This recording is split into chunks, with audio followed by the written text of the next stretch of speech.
Hello friends, welcome back. आज हम लोग इस टॉपिक में सीखने जा रहे हैं अर्थ्स ग्रेविटेशनल एक्सेलरेशन। क्या सीखने जा रहे हैं बेटा? Earth's gravitational acceleration. ये टॉपिक आपके पेज नंबर 8 पर प्रेजेंट है ना? साइंस पार्ट 1 के पेज नंबर 8 पर का टॉपिक जो है वो है अर्थ्स ग्रेविटेशनल एक्सेलरेशन। ये हम लोग सीखने जा रहे हैं बेटा।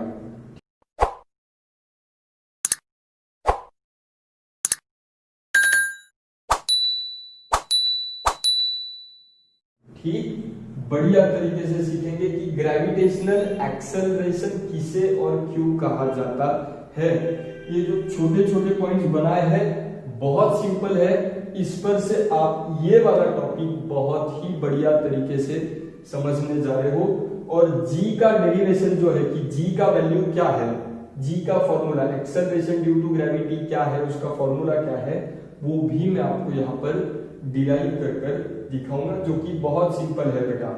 ठीक, पहले तो आप सभी को पता है अर्थ जो है हमारा earth exerts a gravitational force. Earth exerts a gravitational force on all the objects on it और अराउंड इट। ठीक है बेटा, अर्थ उसके इर्द गिर्द उसके आसपास रहने वाले सारे ऑब्जेक्ट्स पर ग्रेविटेशनल फोर्स अप्लाई करता है। ये बात सभी को पता है कि earth exerts a gravitational force on all the objects around it. ठीक, अब न्यूटन भाई साहब का सेकेंड लॉ क्या कहता है? As per Newton's second law, fourth force acting on a object results in its acceleration. इसका मतलब क्या है बेटा? पहले स्टेटमेंट में हमने देखा कि हमको पता है कि earth exerts a gravitational force on all the objects. ठीक, अब फोर्स से रिलेटेड न्यूटन भाई साहब का सेकेंड लॉ क्या कहता है बेटा? न्यूटन के हिसाब से, सेकेंड लॉ के हिसाब से उनका कहना है कि अगर आप कोई भी ऑब्जेक्ट पर फोर्स अप्लाई करते हो, अगर आप कोई भी ऑब्जेक्ट पर फोर्स अप्लाई करते हो तो that force results in the acceleration of that object, या that force brings the object in acceleration. कहने का तात्पर्य क्या है कि अगर आप न्यूटन भाई साहब के सेकेंड लॉ के मुताबिक अगर आप कोई भी ऑब्जेक्ट पर फोर्स अप्लाई कर रहे हो तो that force which is applied brings the object in acceleration. उस फोर्स के कारण ही उस ऑब्जेक्ट का क्या हो जाता है? एक्सेलरेशन हो जाता है। The object gets accelerated because of the force applied. ये मैं नहीं, कौन कहता है? न्यूटन भाई साहब का सेकेंड लॉ कहता है कि force results in the acceleration of that object. ठीक, अब ये आम तौर पर बात हो गई कि फोर्स के कारण अगर आप फोर्स ऑब्जेक्ट पर अप्लाई करते हो so the object gets accelerated. ठीक, लेकिन if you apply the gravitational force, if the force particularly is a gravitational force which is exerted by the earth, जो हमने सीखा, हमको पता है कि earth exerts a gravitational force on all the objects around it, and if the gravitational force is exerted on an object, so the acceleration of that object will be called as acceleration due to gravity, gf, यानी gravitational force अगर कोई object पर अर्थ द्वारा apply किया गया हो, if the earth exerts a gravitational force on any of the object, then the resultant acceleration will be called as acceleration due to gravity. Normally अगर force है तो उसको सिर्फ एक्सेलरेशन कहा जाएगा, ऑब्जेक्ट के एक्सेलरेशन को। लेकिन अगर आपका फोर्स है ग्रेविटेशनल फोर्स, तब उस ऑब्जेक्ट के एक्सेलरेशन को एक स्पेशल टैग मिलता है जिसको कहा जाता है एक्सेलरेशन ड्यू टू ग्रेविटी। क्योंकि फोर्स कौन सा था? ग्रेविटेशनल फोर्स, तो उसके कारण जो एक्सेलरेशन होगा उसका नाम क्या होगा? Acceleration due to gravity, which is denoted by small g, which is denoted by small g. अगर फोर्स ग्रेविटेशनल फोर्स है then it results in acceleration called as acceleration due to gravity, which is denoted as small g। ठीक, तो अगर मैं small g की बात कर रहा हूं, यानी वहां पर इन्वॉल्व फोर्स कौन सा होना चाहिए, ग्रेविटेशनल फोर्स। ठीक है बेटा।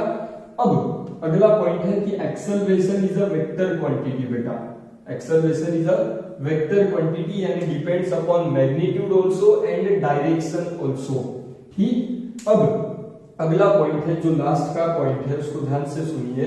अब जैसे आपको पता है कि अर्थ द्वारा जो भी एट्रैक्टिव पुल या ग्रेविटेशनल फोर्स किसी भी ऑब्जेक्ट पर अप्लाई किया जाता है, उस ग्रेविटेशनल फोर्स का डायरेक्शन हमेशा कहां होता है, vertically downwards towards the centre of the earth.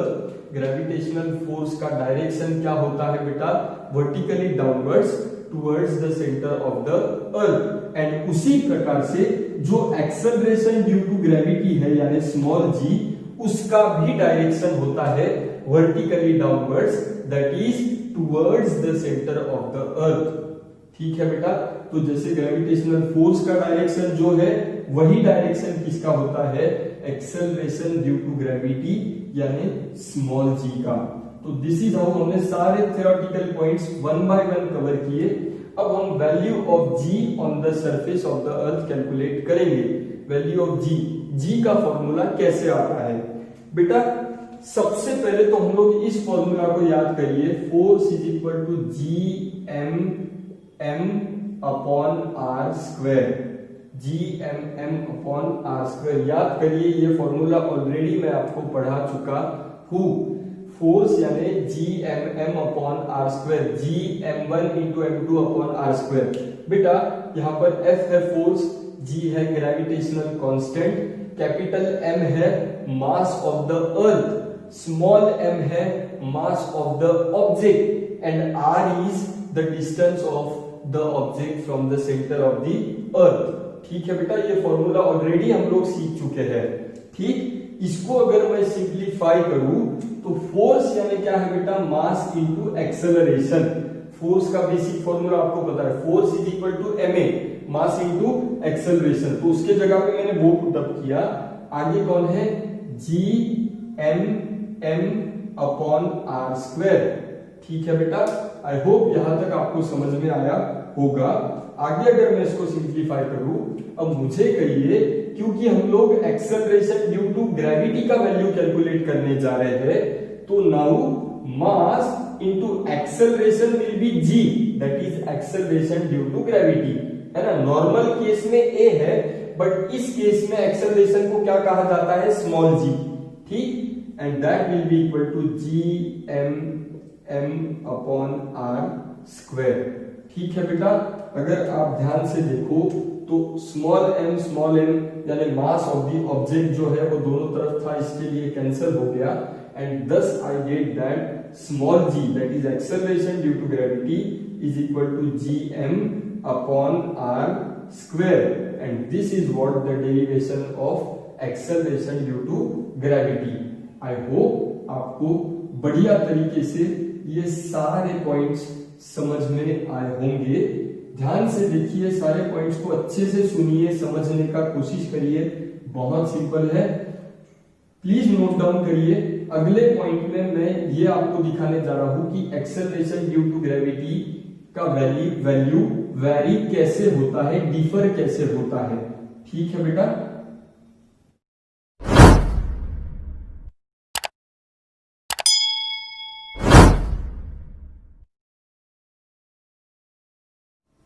Hello friends, अब हम लोग आपके पेज नंबर 8 पर का ही अगला टॉपिक यानी variation in value of g, कि g का वैल्यू कैसे चेंज हो सकता है, कौन से ऐसे फैक्टर है जो g का वैल्यू चेंज कर सकते हैं। बेटा ध्यान से देखिए सारे पॉइंट को। ये जो फिगर मैंने आपका निकाला है वो है आपका अर्थ, जो कि स्फेरिकल शेप में है। प्लीज समझने का कोशिश करिए, अर्थ इज अ स्फीयर। ठीक है बेटा, अब सबसे पहला तो मुझे बताइए कि g का फॉर्मूला हमने क्या डिराइव किया था बेटा, g is equal to GM upon r square, g is equal to GM upon r square. ध्यान से देखिए, अगर आप अर्थ के सरफेस का स्टडी करते हो तो earth is bulged at the equator, bulged at the equator and flattened at the poles. बेटा ये पोल्स है, क्या है ये पोल्स, और ये क्या है इक्वेटर, ये क्या है इक्वेटर। ये पोल्स है, नॉर्दर्न पोल, सदर्न पोल, और ये आपका क्या है इक्वेटर है बेटा, क्या है इक्वेटर। ठीक, यहां से यहां तक, और ये है आपका मान लीजिए पोल्स। ठीक, अब मुझे आपको क्या कहना है, क्योंकि अर्थ का शेप स्फेरिकल है तो अर्थ का शेप ऐसा है कि it is bulged at the equator and it is flattened at the poles. It is bulged at the equator and it is flattened at the poles. तो हमको पता है r यानी distance of the object from the centre of the earth. बेटा अगर आप हमेशा compare करो, क्योंकि अर्थ इक्वेटर पर बल्ज्ड है और पोल्स पर फ्लैटेंड है, ये वाला जो r आपको मिलेगा वो है कम, क्योंकि पोल्स अर्थ के सेंटर से काफी नजदीक है कंपैरेटिवली, और जो इक्वेटर का एंड है ये वाला एंड, पोल वाला एंड अर्थ के सेंटर से नजदीक है। क्यों? क्योंकि earth is flattened at the poles, तो यहां पर r का वैल्यू कम है and it is bulged at the equator, यानी यहां पर r का वैल्यू ज्यादा है। ठीक, यहां पर r का वैल्यू ज्यादा है। अब बेटा अगर आप इस रिलेशन को स्टडी करते हो ध्यान से, तो आप पाओगे कि अर्थ का जो एक्सेलरेशन ड्यू टू ग्रेविटी है और r यानी डिस्टेंस ऑफ जो ऑब्जेक्ट है, ये एक दूसरे को इनवर्सली प्रोपोर्शनल है। इसका मतलब अगर रेडियस ज्यादा है तो g का वैल्यू कम होना चाहिए, और अगर रेडियस कम है तो g का वैल्यू ज्यादा होना चाहिए। तो बेटा रेडियस ज्यादा कहां पर है? इक्वेटर पर, इसीलिए वहां पर का g कम है, 9.78 है अप्रोक्सीमेटली। कितना? 9.78 मीटर पर सेकेंड स्क्वायर। क्यों? क्योंकि इक्वेटर का जो अर्थ के सेंटर से जो डिस्टेंस है बेटा, r जो है वो ज्यादा है, और अगर r ज्यादा है तो g का वैल्यू कम होना चाहिए। अब अगर पोल्स की बात करें तो r का वैल्यू यहां से कंपैरेटिवली कम है, तो इसीलिए यहां पर g का वैल्यू पोल्स पर मैक्सिमम है, और वो है 9.88 मीटर पर सेकेंड स्क्वायर अप्रोक्सीमेटली। कितना? 9.88 मीटर पर सेकेंड स्क्वायर। अब आप कहोगे सर ये तो पूरा का पूरा अर्थ है, फिर यहाँ पर g का वैल्यू अलग है और यहाँ पर g का वैल्यू अलग है, ऐसा क्यों? बेटा इसका रीजन ये है कि g जो है एक्सेलरेशन ड्यू टू ग्रेविटी, वो कौन से क्वांटिटी पर डिपेंड करता है? कैपिटल G तो कांस्टेंट है, वो मास भी कांस्टेंट है, यानी वो रेडियस पर डिपेंड करता है, डिस्टेंस ऑफ द ऑब्जेक्ट पर डिपेंड करता है। यहां पर इक्वेटर पर देखते हो तो r का वैल्यू ज्यादा है क्योंकि अर्थ बल्ज्ड है, और r का वैल्यू ज्यादा यानी g का वैल्यू कम, और यहां पर r का वैल्यू कम है यानी g का वैल्यू पोल्स पर ज्यादा होना चाहिए। सेंटर से पोल्स का डिस्टेंस कम है, इसीलिए वहां पर g का वैल्यू ज्यादा है, और सेंटर से इक्वेटर का डिस्टेंस ज्यादा है, इसीलिए कंपैरेटिवली g का वैल्यू यानी एक्सेलरेशन ड्यू टू ग्रेविटी का वैल्यू वहां पर कंपैरेटिवली कम है। तो इस सभी लॉजिक के पीछे का बेसिक फंडा क्या है? g और रेडियस के बीच में इनवर्स प्रोपोर्शन है, जहां पर रेडियस ज्यादा होगा वहां पर g कम होगा, और जहां पर रेडियस कम होगा वहां पर g ज्यादा होगा। तो दिस इज हाउ पहला फैक्टर बेटा मैंने आपका एक्सप्लेन किया है। अब हम लोग अगले फैक्टर को समझने जा रहे हैं। ठीक, हेलो फ्रेंड्स, अब हम लोग हमारा सेकेंड फैक्टर डिस्कस करने जा रहे हैं, जिसके कारण g का वैल्यू वेरी कर सकता है। बेटा चेंज विथ हाइट यानी क्या है? मान लीजिए कि आपका ऑब्जेक्ट अर्थ के सरफेस पे है, आपका ऑब्जेक्ट अर्थ के सरफेस पे है। ठीक, अब अगर वो थोड़ा सा ऊपर जाने लगा, अगर मान लीजिए 20 किलोमीटर ऊपर गया, कितना किलोमीटर? 20। अब मुझे कहिए 20 किलोमीटर ऊपर गया यानी कोई ज्यादा ऊपर नहीं गया है, अर्थ का ऑब्जेक्ट है, अर्थ का जो रेडियस है, प्रॉपर रेडियस वो है 6400 किलोमीटर। ठीक, और उससे ऑब्जेक्ट अगर थोड़ा सा 10-20 किलोमीटर ऊपर जाए तो ज्यादा डिस्टेंस का कोई फर्क आता नहीं है। 20 किलोमीटर का फर्क 6000 किलोमीटर के सामने कंपैरेटिवली कम है। तो हमारा क्या कहना है, h का बढ़ना, हाइट का बढ़ना यानी r का बढ़ना, r is the distance of the object from the centre of the earth. r बढ़ेगा तो g कम होगा, लेकिन r अगर निग्लिजिबली बढ़ रहा है, r अगर निग्लिजिबली, हाइट ऑफ द ऑब्जेक्ट अगर निग्लिजिबली बढ़ती है तो g का वैल्यू ऑलमोस्ट कांस्टेंट रहेगा बेटा। लेकिन अगर मैं आपको कहूं सर मेरा ऑब्जेक्ट अभी अर्थ पे है और अचानक वो कितने किलोमीटर के हाइट पर चले गया है, 500 किलोमीटर फ्रॉम द सरफेस, कितना ऊपर गया है, 500 किलोमीटर ऊपर गया है, यानी overall distance of the object जो है r वो बढ़ गया है। ठीक, overall distance of the object from the centre of the अर्थ बढ़ चुका है, ऑब्जेक्ट काफी ज्यादा ऊपर गया है। और बेटा हमने ऑलरेडी सीखा है, अगर हाइट ऑफ द ऑब्जेक्ट बढ़ती है, अगर हाइट ऑफ द ऑब्जेक्ट बढ़ता है तो एक्सेलरेशन ड्यू टू ग्रेविटी कम होता है। क्यों सर? बेसिक रिलेशन आपके सामने है। अगर increase in the distance of the object from the earth हो जाएगा, यानी r का वैल्यू अगर बढ़ता है तो g का वैल्यू घटता है, r का वैल्यू अगर बढ़ता है तो g का वैल्यू घटता है। हाइट ऑफ द ऑब्जेक्ट अगर बढ़ते जा रहा है तो g का वैल्यू कंपैरेटिवली कम कम होते जाएगा। More is the height of the object, lesser will be the value of acceleration due to gravity. I hope आपको ये बढ़िया तरीके से समझ में आया होगा। इसके बाद हम लोग लास्ट का फैक्टर सीखने जा रहे हैं बेटा। ठीक, हेलो फ्रेंड्स, अब हम लास्ट का टॉपिक सीखने जा रहे हैं जो है चेंज इन डेप्थ के कारण g का वैल्यू कैसे चेंज होगा। बेटा बेसिकली मान लीजिए कि अर्थ है, ये अर्थ का सेंटर है और आपका ऑब्जेक्ट अर्थ के सरफेस पर है। हमने पिछले टॉपिक में क्या सीखा, अगर r का वैल्यू बढ़ता है तो g का वैल्यू क्या होना चाहिए, कम होना चाहिए। अगर ऑब्जेक्ट का हाइट बढ़ते जाता है यानी r बढ़ते जाता है और r बढ़ रहा है यानी g कम होना चाहिए, क्योंकि वो इनवर्सली प्रोपोर्शनल है।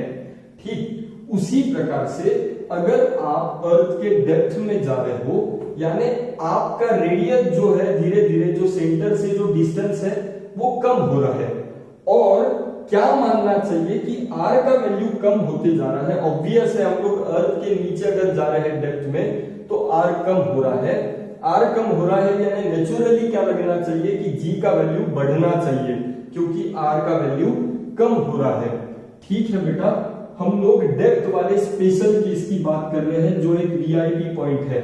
डेप्थ में हम लोग अगर ऑब्जेक्ट जाता है तो ऑब्जेक्ट का रेडियस कम होते जाता है अर्थ के सेंटर से, r कम होता है यानी g बढ़ना चाहिए नेचुरली।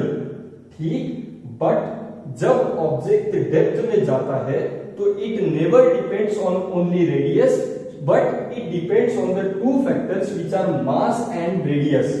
ठीक, डेप्थ में जब कोई ऑब्जेक्ट जाता है डेप्थ में तो वो दो फैक्टर्स पे डिपेंड करता है, एक है मास ऑफ अर्थ एंड दूसरा है रेडियस।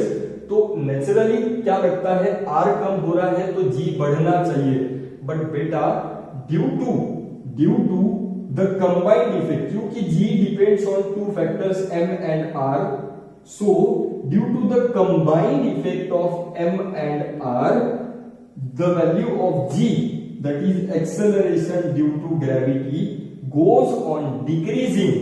जबकि हमने माना था कि r कम हो रहा है तो g बढ़ना चाहिए। ना ना ना ना, ये एक वीआईपी पॉइंट है।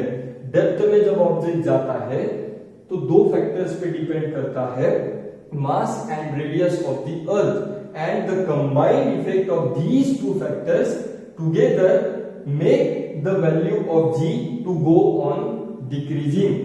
They together make the value of g decreasing, यानी मास एंड रेडियस टुगेदर मिलके कंबाइंड इफेक्ट के तौर पर acceleration due to value, gravity का वैल्यू कम करते हैं। जबकि नेचुरली क्या लगता है कि r कम हो रहा है, g बढ़ना चाहिए, मगर नहीं। डेप्थ में जब जाओगे तो मास और रेडियस के कंबाइंड इफेक्ट के हिसाब से जितना डेप्थ में आप जाते जाओगे, जितना डेप्थ में आप नीचे नीचे जाते जाओगे, उतना जी का वैल्यू कम होते जाएगा। रीजन मैंने आपके सामने मेंशन करा है। So this was the VIP point which I wanted to discuss, the last point of the topic today. I hope आपको पेज नंबर 8 और पेज नंबर 9 के दोनों टॉपिक बढ़िया तरीके से समझ में आए होंगे। वीडियो अगर पसंद आता है तो प्लीज उसको लाइक करिए, शेयर करिए, चैनल को जरूर सब्सक्राइब करिए। Thank you so much.